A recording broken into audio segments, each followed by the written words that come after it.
Hello everyone, welcome to my channel Rahas tutorial. आज हम Gunjan Hindi Pathmala 5 lesson number 9 सुमन एक उपवन के पढ़ेंगे।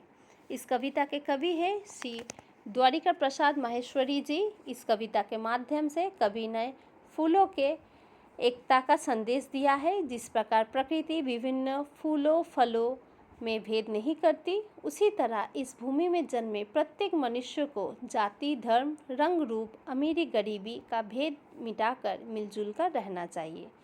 चलिए अब कविता पढ़ते हैं। हम सब सुमन एक उपवन के। सुमन का अर्थ है फूल, फ्लावर, उपवन, गार्डन, बगीचा। यह कवि ने सुमन मनुष्य को और उपवन संसार को कहा है। तो कवि कहते हैं, हम सब मनुष्य एक ही बाग में खिले फूलों के समान हैं, अर्थात हम सब भारतवासी एक समान हैं, एक ही ईश्वर के संतान हैं। एक हमारी धरती सबकी, जिसकी मिट्टी में जन्मे हम। प्रस्तुत पंक्तियों में कवि समानता की भावनाओं को बढ़ावा देते हुए कहते हैं कि हम सब एक ही धरती पर रहते हैं और इसी धरती की मिट्टी में ही हमारा जन्म हुआ है। मिली एक ही धूप हमें है, सींचे गए एक जल से हम सबको एक जैसी धूप मिली है, मतलब सूरज हम सब पर एक जैसी ही आती है, किसी के साथ कोई भेदभाव नहीं करती है। वो सबको एक सी धूप देता है और हम सब एक जैसे ही जल पिया है। जल मतलब पानी। पले हुए हैं झूल झूल कर, पलनों में हम एक पवन के। कवि कहते हैं कि हम सभी एक ही हवा के झूलों में झूल झूल कर बड़े हुए हैं। पवन मतलब हवा, विंड। पालनों मतलब झूला, स्विंग। अर्थात हवा भी हम सबको एक जैसे मिली है। कवि के कहने का तात्पर्य ये है कि ये धरती है सबकी, जिस पर हमने जन्म लिया है। इस पर रहते हुए हमें धूप, पानी, हवा सब एक जैसी मिल रही है। तो जब नेचर, प्रकृति कोई भेदभाव नहीं किया, सबको एक सा देखा, तो हमें आपस में कोई भेदभाव नहीं करनी चाहिए। हम सब भारतीय हैं, हम सब एक हैं और ये हमारी पहचान है। हम सब सुमन एक उपवन के। हम सब मनुष्य एक ही बाग में खिले फूलों के समान हैं। चलिए अब आगे बढ़ते हैं। सूरज एक हमारा, जिसकी किरणें ओर की कली खिलाती।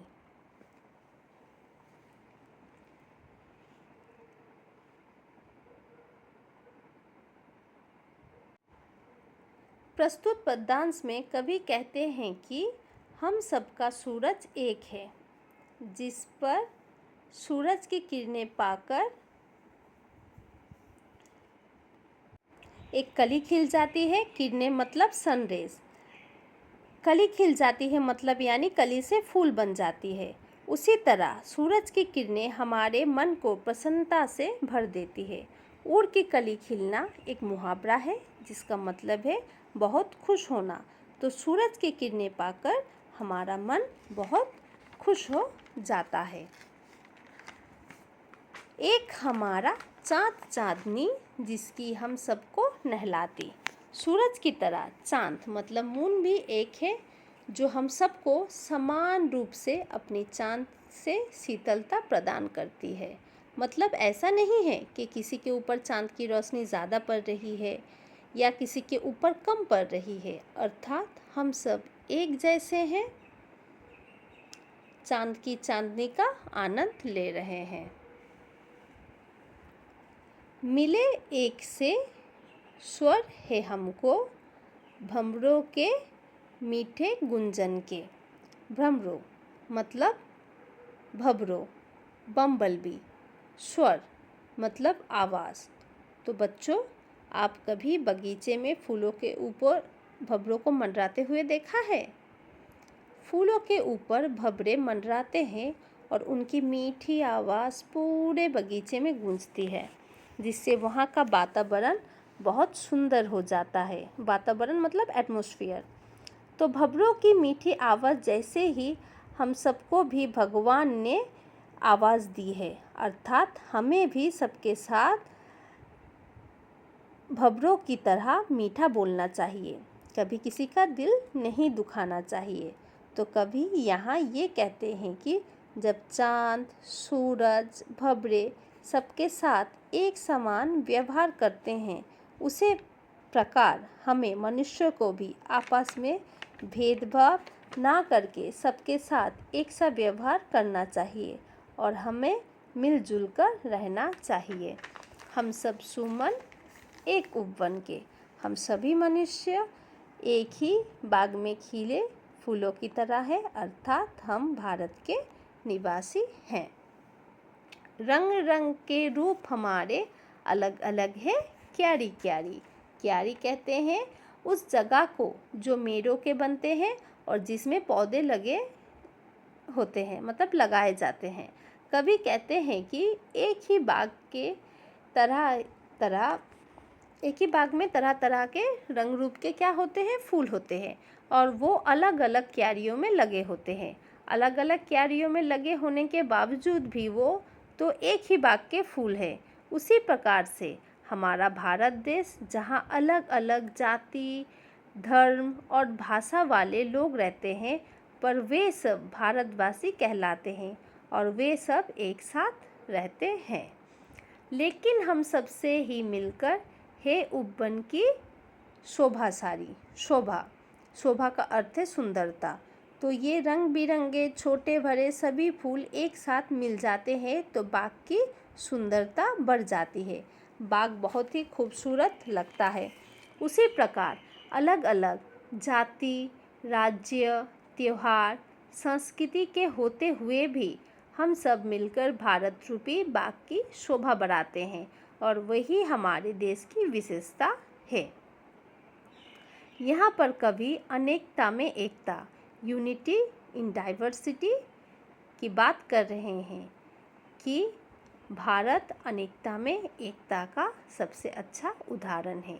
एक हमारा माली, हम सब रहते नीचे एक गगन के। जिस प्रकार एक बगीचा का देखभाल करने वाला माली मतलब गार्डनर भी एक होता है, ऐसा नहीं है कि छोटे पौधे को कोई एक माली और बड़े को कोई और ही माली देखता है। एक ही माली पूरे बगीचे की देखभाल करता है। उसी प्रकार हमारा माली भी एक है, वो है ईश्वर।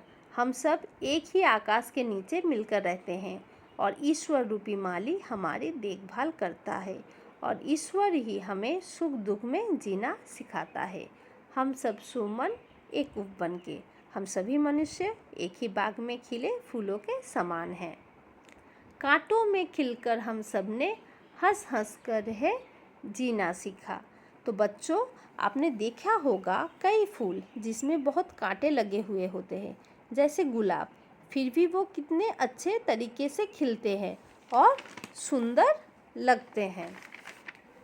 उसी तरह कभी कहते हैं कि जिस प्रकार फूलों ने कांटों के बीच रहकर हंसकर जीना सीख लिया है, हमें भी मनुष्यों को मुसीबत और कठिनाइयों का सामना करना सीखा है।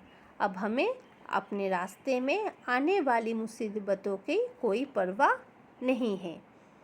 एक सूत्र में बंधकर हमने हार गले का बनना सीखा। जिस प्रकार बहुत सारे फूलों को एक धागे में पिरोकर माला बनाई जाती है और वो माला किसी के गले की शोभा बनती है, उसी तरह हम मनुष्य भी एकता के बंधन में बंधे हुए हैं। हमें एक हार बनकर भारत माता की शोभा बढ़ाई है, अर्थात एक माला की तरह हम मिलजुल कर रहते हैं और हमेशा एक दूसरे का साथ देते हैं। सबके लिए सुगंध हमारी, हम श्रृंगार धनी निर्धन के। सुगंध का अर्थ है फ्रेग्रेंस, खुशबू, और श्रृंगार का अर्थ है सजावट। धनी का मतलब है अमीर, रिच, और निर्धन का मतलब पोर, गरीब। अंत में कवि कहते हैं कि फूलों की खुशबू सबके लिए एक जैसी होती है, अर्थात सब समान रूप से फूलों के खुशबू का आनंद लेते हैं। अमीर हो या गरीब, फूल सभी की शोभा है, कभी किसी के साथ भेदभाव नहीं करती है। तो कवि कहते हैं कि फूलों की तरह हमें भी एक साथ मिलजुल कर आपस में कोई भेदभाव ना करके एक दूसरे के साथ देकर अपने देश का सम्मान बनाए रखना है। हम सब सुमन एक उपवन के, सभी मनुष्य एक ही बाग में खिले फूलों के समान हैं। तो बच्चों, इस कविता से हमने क्या सीखा? हमने सीखा चाहे हमारे रंग, रूप, धर्म, भाषा अलग हैं, तो हम एक भारत माता के संतान हैं। जब हमारी प्रकृति बिना किसी स्वार्थ के हमें इतना कुछ देती है, तो उसी तरह हमें निस्वार्थ भाव से एक दूसरे के साथ मिलकर रहना चाहिए। हमें अपने देश का नाम ऊंचा करना चाहिए और देश के उन्नति में योगदान करना चाहिए। तो जल्दी से कमेंट करके बताइए आपको ये वीडियो कैसा लगा, और उसी के साथ लाइक, शेयर और सब्सक्राइब जिन्होंने नहीं किया है कर ले, and don't forget to hit the bell icon so you never miss a learning moment. Thank you.